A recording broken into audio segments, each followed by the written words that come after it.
পাহাড়পুর বনে টোনা তার স্ত্রী টুনি ও মেয়ে টুনটুনকে নিয়ে বাস করত। টোনা জঙ্গলে কাঠ কেটে সেগুলো বাজারে বিক্রি করে তার সংসার চালাতো। টুনি, আমার খাবারটা তাড়াতাড়ি দাও তো। আমাকে আজ অনেক দূরে যেতে হবে কাঠ কাটতে, তাই সকাল সকাল বেরিয়ে পড়তে হবে। এই নাও টোনা তোমার খাবার, আর সাবধানে কাজে যেও। বেশি রাত করো না কিন্তু, আজকাল বনে শিয়াল দেখা যাচ্ছে। টুনি, তুমি আমাকে নিয়ে ভেবো না, আমার কিছুই হবে না। তুমি টুনটুনকে দেখে রেখো, কেমন? এরপর টোনা তার কাজে চলে যায়, আর টুনটুন খেলাধুলা নিয়ে ব্যস্ত থাকে। এভাবেই সারা দিন কেটে রাত হয়ে আসে, কিন্তু টোনা আর বাড়িতে ফিরে আসে না। এদিকে টুনি টোনার জন্য ভীষণ চিন্তা করতে থাকে। এভাবে রাত গড়িয়ে ভোর হয়ে আসে, আর সকালে কবুতর আসে টুনির কাছে। টুনি বোন, বাড়িতে আছিস? কি ব্যাপার কবুতর দাদা, তুমি এত সকালে আমার বাড়িতে? টুনি বোন, আমি তোকে একটা খবর দিতে এলাম। আসলে আমি টোনার সাথে কাল দূরের এক বনে কাঠ কাটতে গিয়েছিলাম। তখন পথে একটা সাপ এসে টোনাকে কামড়ে দেয়, আর টোনার সাথে সাথে মারা যায়। না না, এটা হতে পারে না। টোনা, তুমি আমাদের ছেড়ে এভাবে চলে যেতে পারো না, পারো না টোনা। হে সৃষ্টিকর্তা, এ আমার কি হয়ে গেল? টোনা, টোনা আমাকে ছেড়ে গেল। এখন আমি এই ছোট ছানাটাকে নিয়ে কিভাবে দিন কাটাবো? টুনি বোন, তুই এভাবে কাঁদিস না। যা হবার তা তো হয়ে গেছে, এখন কেঁদে আর কি হবে? একথা বলে কবুতর সেখান থেকে চলে যায়, আর টুনি অনেক কাঁদতে থাকে। এভাবেই বেশ কিছুদিন কেটে যায়। আর একদিন টুনি বাড়িতে বলতে থাকে, আমি বরং পাখিদের ঘরে কাজ খোঁজা শুরু করে দেই। আমার কথা না হয় বাদ দিলাম, কিন্তু আমার টুনটুনকে তো বাঁচাতে হবে। এরপর টুনি অন্যের বাড়িতে কাজ করা শুরু করে দেয়, আর কাজ করে যা টাকা পায় তা দিয়ে টুনি কোনো রকমে সংসার চালায়। একদিন টুনি কাজ করে বাড়ি ফিরছিল, তখন টুনি দেখতে পায় একটা ঈগল ময়ূর ছানাকে ধরে নিয়ে যাচ্ছে। এ কি, এই ঈগলটা তো ময়ূরের ছানাটাকে খেয়ে ফেলবে। একে যে করেই হোক বাঁচাতে হবে। আমি বরং ওই ঈগলটার পিছু নেই। আজ তো আমার পেট একদম ভরে গেছে। আমি না হয় এই ছানাকে কাল সকালে খেয়ে নিব, তাহলে আমাকে আর সকাল সকাল খাবার খুঁজতে যেতে হবে না। এই ছানাটি আমার ঘরেই থাক, আমি বরং আশেপাশে থেকে আর একটু খাবার খুঁজে নিয়ে আসি। একথা বলে ঈগল ময়ূর ছানাকে তার ঘরেই রেখে দেয়। এরপর সে আরো কিছু খাবার খুঁজতে যায়, আর এদিকে টুনি ঈগলের ঘরে ঢুকে ময়ূরের ছানাকে সেখান থেকে নিয়ে যায়। তোর নাম কি মা? আমার নাম মুর্তসি। ওই দোস্ত ঈগল আমাকে আমার ঘর থেকে চুরি করে নিয়ে এসেছে। হাসি, তুমি আমাকে আমার মায়ের কাছে নিয়ে যাবে? ঠিক আছে রে মা, আমি তোকে তোর মায়ের কাছে পৌঁছে দিব। কিন্তু তুই কোন বনে থাকিস তা কি আমাকে বলতে পারবি? হ্যাঁ মাসি, আমি জানি আমি কোন বনে থাকি। এই বনের পরের বনটাতে গেলে তুমি আমার মাকে পেয়ে যাবে। ঠিক আছে, তবে তুই আমার সাথে আয়, আমি তোকে পাশের বনে পৌঁছে দিয়ে আসি। এরপর টুনি মৌটুসিকে নিয়ে পাশের বনে যায়, আর ময়ূরী টুনির সাথে মৌটুসিকে দেখে বলতে থাকে, একটি মৌটুসি, তুই এই অচেনা পাখির সঙ্গে কি করছিস? তোকে না বলেছি অচেনা পাখির সঙ্গে মিশবি না? মা, তুমি আগে আমার কথা শোনো, তারপর যা বলে বলো। আসলে আমাকে একটা দোস্ত ঈগল ধরে নিয়ে গিয়েছিল, আর ওই ঈগলের হাত থেকে আমাকে এই মাসি বাঁচিয়েছে। তুমি শুধু শুধু মাসিকে বকো না মা। এসব তুই কি বলছিস? আমি তো বিশ্বাসই করতে পারছি না। টনি বোন, তোমাকে ধন্যবাদ দিলেও কম হবে। তুমি আমার মেয়ের জীবন বাঁচিয়েছো, আর আমি তোমার বিষয়ে কিসে উল্টাপাল্টা চিন্তা করেছি। আসলে আমি ভাবতে পারিনি তুমি অন্য বনের পাখি হয়ে আমার মেয়েকে সাহায্য করবে, তাই তোমাকে ভুল বুঝেছিলাম। আমাকে তুমি ক্ষমা করে দাও। আজ থেকে তুমি আর অন্য বনের পাখি নও, আজ থেকে তুমি আমার বোন। আচ্ছা ঠিক আছে দিদি, আজ থেকে আমি তোমার বোন।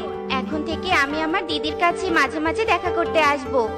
এখন আমাকে বাড়িতে ফিরে যেতে হবে, আমার মেয়েটা আবার বাড়িতে একাই আছে।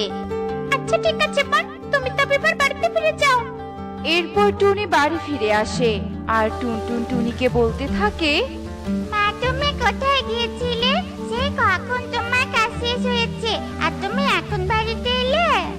মারে, আমার একটা কাজ ছিল, সেটা করতে গিয়ে একটু দেরি হয়ে গেল। যাকে সেসব কথা, আমাকে রান্না করতে হবে। তুই আয় তো আমার সাথে, আমার হাতের কাজগুলো একটু করে দিবি। এরপর টুনটুন তার মায়ের কাজে সাহায্য করে, আর এভাবেই সেই দিন কেটে যায়। আর টুনি তার কাজে চলে যায়। আর টুনি কাজ শেষ করে ময়ূরের বাড়িতে যায়। আরে টুনিপন, তুমি এসো এসো, ঘরের ভিতরে এসো। আসলে ময়ূরী দিদি, আমার তোমাদের খুব মনে পড়ছিল, তাই তোমাদের সাথে দেখা করতে চলে এলাম। এসেছো, ভালো হয়েছে। আমি তোমার জন্য কিছু ফল রেখেছি, যাওয়ার সময় নিয়ে যাও। এভাবে বেশ কিছুক্ষণ কেটে যায়। আর টুনি ময়ূরের দেয়া ফল নিয়ে বাড়িতে ফিরে আসে। আর এভাবেই বেশ কিছুদিন কেটে যায়। আর টুনটুন হঠাৎ ভীষণ অসুস্থ হয়ে পড়ে। মা, আমার শরীরটা খুব খারাপ লাগছে। মনে হচ্ছে আমিও বাবার মতো তোমাকে ছেড়ে চলে যাব। মা, মা টুনটুন, তুই এসব কি বলছিস? ভুল করে এসব কথা মুখে আনবি না। তুই জানিস না, তুই ছাড়া আমার আর কেউ নেই। তোর কিছুই হবে না রে মা, আমি তোকে সুস্থ করে তুলবো। এরপর টুনি মন খারাপ করে ময়ূরের বাড়িতে চলে যায়। কি হয়েছে টুনি? তোমাকে আজ এমন দেখাচ্ছে কেন? তোমার কি মন খারাপ? ময়ূরী দিদি, আমার মেয়েটা ভীষণ অসুস্থ। মেয়েটাকে যে কি করে সুস্থ করে তুলবো কিছুই বুঝতে পারছি না। মেয়েটাকে হাসপাতালে নিয়ে যাব, তার জন্য যে অনেক টাকার প্রয়োজন, আর আমার কাছে অত টাকাও নেই। টুনিপন, তুমি কেঁদো না, সব ঠিক হয়ে যাবে। এই নাও আমার পালক, এই পালক তোমার মেয়ের শরীরে চলে তোমার মেয়ে একদম সুস্থ হয়ে যাবে। কি বলছো ময়ূরী দিদি? এই পালক আমার মেয়ের শরীরে ছোঁয়ালে আমার মেয়ে সুস্থ হয়ে যাবে? হ্যাঁ টুনিপন, আমি সত্যি বলছি। তুমি আর দেরি করো না বোন। তোমাকে অনেক ধন্যবাদ ময়ূরী দিদি, আমাকে সাহায্য করার জন্য। এবার তবে আমি আসি। এরপর টুনি ময়ূরীর দেয়া পালক নিয়ে বাড়িতে চলে আসে। আর সেই পালক টুনি টুনটুনের শরীরে ছোঁয়ায়, আর সাথে সাথে টুনটুন সুস্থ হয়ে যায়। মা, আমার আর কোনো কষ্ট হচ্ছে না, আমি একদম সুস্থ হয়ে গেছি। মারে, তুই সত্যি বলছিস? তোর আর কোনো কষ্ট হচ্ছে না? হ্যাঁ মা, আমি সত্যি বলছি। কিন্তু তুমি আমাকে কি করে সুস্থ করলে? এরপর টুনি টুনটুনকে সব কথা খুলে বলে। ময়ূরী মাসিকে অনেক ধন্যবাদ আমাদের সাহায্য করার জন্য। এরপর থেকে টুনি ও ময়ূরীর সম্পর্ক আরো দৃঢ় হয়, আর তারা সুখে শান্তিতে বসবাস করতে থাকে। দেখলে তো বন্ধুরা, তুমি যদি কারো বিপদে পাশে দাঁড়াও, তবে সেও তোমার বিপদে পাশে দাঁড়াবে। তাই কখনো অন্যের সাথে হিংসা করতে নেই। এমনই সব মজার মজার শিক্ষণীয় টুনি পাখির গল্প দেখতে আমাদের পাশেই থেকো। আর গল্পগুলো কেমন হচ্ছে তা কমেন্টে জানাতে ভুলো না কিন্তু। বাই। আমি পাগলকে খেলতে ডাকলাম, ওকে মাঠে আসতে বললাম, ও কেন এলো না? ব্যাপারটা আমাকে তো জানতেই হবে। কি রে, বারান্দায় বসে বিড়বিড় করে কি বলছিস? আর বললো না মা, কাল পারুলকে মাঠে আসতে বলেছিলাম, কিন্তু ও আসেনি। ও কেন আসেনি তা আমাকে জানতে হবে। হয়তো কোনো সমস্যার সম্মুখীন হয়েছিল, তাই আসতে পারেনি। কিন্তু এতে তোর এত কৌতূহল কেন? অতিরিক্ত কৌতূহল কখনো কখনো আমাদের বিপদে ফেলে দেয়, বুঝেছিস? সে তো বুঝেছি, কিন্তু ও কেন আসেনি তা আমাকে জানতেই হবে। কিরে, কোথায় চললি? টুকি, আমার প্রশ্নের উত্তর জানতে আমি পারুলের কাছে যাচ্ছি। ছাতার মাথা, খিদেতে পেট চচ করছে, কিন্তু কারো কোনো দেখা নেই। এখন তো দেখছি শিকার পাওয়া খুব মুশকিল হয়ে পড়েছে। এদিকে তো দেখছি কেউই আসে না। যদি একবার কেউ এই দুই জামঘরের আশেপাশেও আসে, আমি তাকে চিবিয়ে চিবিয়ে খাবো। এ আমার কি সর্বনাশ হয়ে গেল! কবুতরকে কত বারণ করলাম ওই জঙ্গলে যেও না, কিন্তু ও আমার কোনো কথাই শুনলো না। এভাবে কাঁদিস না সুখী, দেখিস কবুতর ফিরে আসবে। ফিরে আসবে না টুনি। কবুতর যে দুই জামঘরের পেতনির শিকার হয়ে গেছে। তোতা কবুতরের পালক জঙ্গলে রক্তাক্ত অবস্থায় পড়ে থাকতে দেখেছে। এ আমার কি সর্বনাশ হলো গো। মা, দুই জামঘরে কি সত্যি সত্যি পেতনি থাকে? মা, ও মা, পেতনি দেখতে কেমন হয় গো? আহ টুকি, তুই চুপ কর তো। সুখী, তুই আর কাঁদিস না। ভাগ্যে যা ছিল তাই হয়েছে। নিজেকে একটু সামলা। চলি রে। এরপর টুনি টুকিকে নিয়ে বাড়িতে চলে যায়। ও মা, আমাদের বাড়িতে সত্যি দুই জামঘরে পেতনি রয়েছে। মা, পেতনি দেখতে কেমন হয় গো? ভালো না? ভয়ঙ্কর হয়, পাখিদের আস্ত গিলে ফেলে। শোন, তুই কিন্তু একদম ওই দক্ষিণের দিকে যাবি না। টুকি, আমি তোর মা, আমি চাই তুই সব সময় ভালো থাক, সুস্থ থাক। তাই এই মায়ের কথা অবাধ্য হোস না, কেমন? একদম ওই দক্ষিণের দিকে যাবি না কিন্তু। তোর তো আবার সবকিছু জানার কৌতূহল বেশি। একটা কথা শুনে রাখ মা, অতিরিক্ত কোনো কিছুই ভালো নয়। যেখানে গেলে আমার বিপদ হতে পারে সেখানকার ব্যাপারে কৌতূহল না থাকাই ভালো। আমি বুঝতে পেরেছি মা, তুমি চিন্তা করো না, আমি দক্ষিণের দিকে যাব না। আমার সোনা মেয়ে।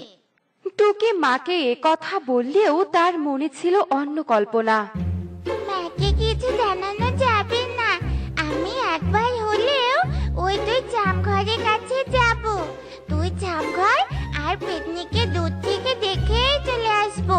পেতনি টেরও পাবে না, আর মাও কিছু জানতে পারবে না, আর আমারও কৌতূহল দূর হবে।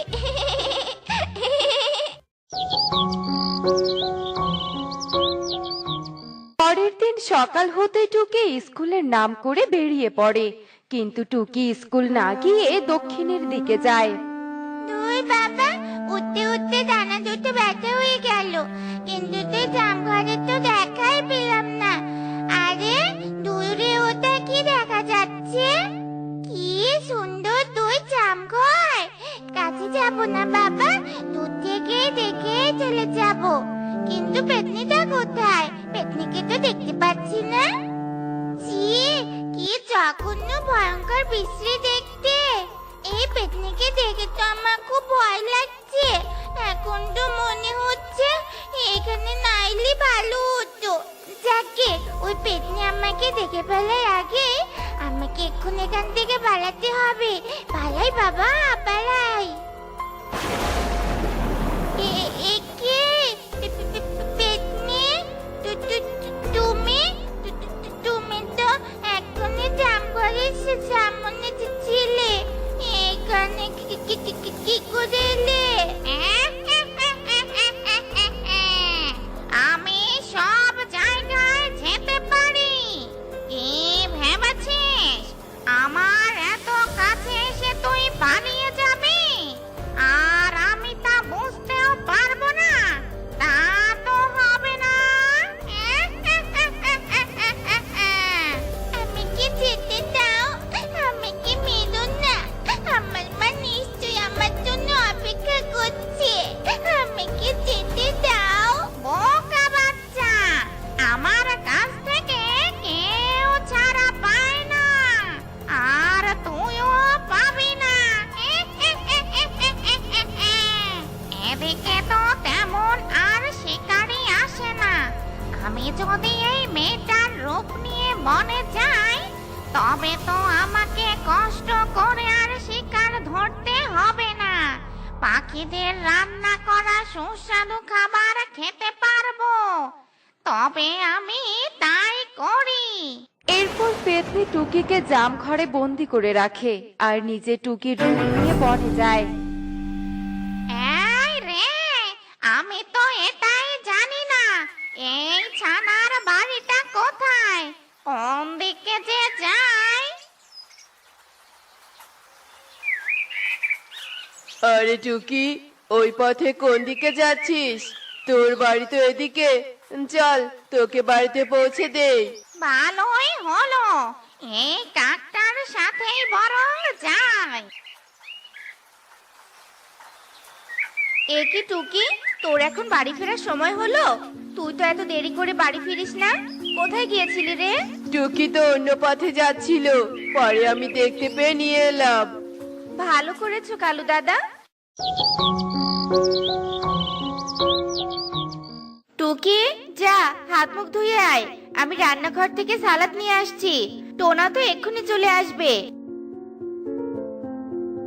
মাংস ভাত, কতদিন এমন কষা মাংস খাই না, আমার তো খুব খিদে পেয়েছে।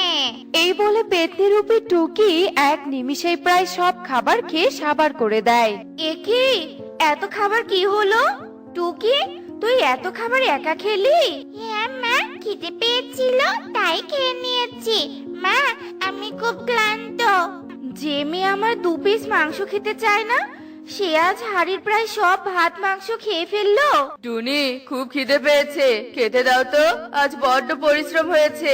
এই কি টুনি, এইটুকু ভাত আর এইটুকু মাংস? আমি তো পুরো 1 কিলো মাংস এনেছিলাম, তুমি সব রান্না করনি? সব রান্না করেছিলাম, আসলে আজ মনে হয় টুকির অনেক খিদে পেয়েছিল, তাই টুকি সব খাবার খেয়ে নিয়েছে। তুমি আর কিছু বলো না, এইটুকুই খেয়ে নাও, আমি আবার কিছু রান্না করে আনছি। এরপর টোনা আর কিছু না বলে খাবার খেয়ে নেয়। টুকি, যা তো সুখী দিদির উঠানে লেবু গাছ থেকে 2টো লেবু নিয়ে আয় তো। লেবু আনতে আমার এত দূরে যাওয়ার কোনো প্রয়োজন নেই, আমি তো আমার হাত বড় করে লেবু নিয়ে আসতে পারি। এরপর পেতনি রূপী টুকি তার হাত লম্বা করে সুখীর উঠানের লেবু গাছ থেকে লেবু ছিঁড়ে আনে আর তা টুনিকে দেয়। ব্যাপারটা কি হলো? টুকি এই 15 সেকেন্ডের মধ্যে লেবু আনলো কি করে? সুখীর বাড়ি থেকে লেবু আনতে তো অনেকটা সময় লাগবে। টুকির আচরণ আমার একদম ভালো লাগছে না। এ কি সত্যি আমার মেয়ে? আমাকে টুকিকে নজরে নজরে রাখতে হবে। কি হলো মা, কি ভাবছো? তাড়াতাড়ি শরবত বানা, আমার খুব তেষ্টা পেয়েছে। তুই ঘরে যা, আমি শরবত বানিয়ে নিয়ে আসছি। বড্ড গরম লাগছে, ফ্যানটা চালাতে হবে। কতদিন নিজের রূপে কোনো কাজ করি না, আজ নিজের রূপে একটা কাজ করব।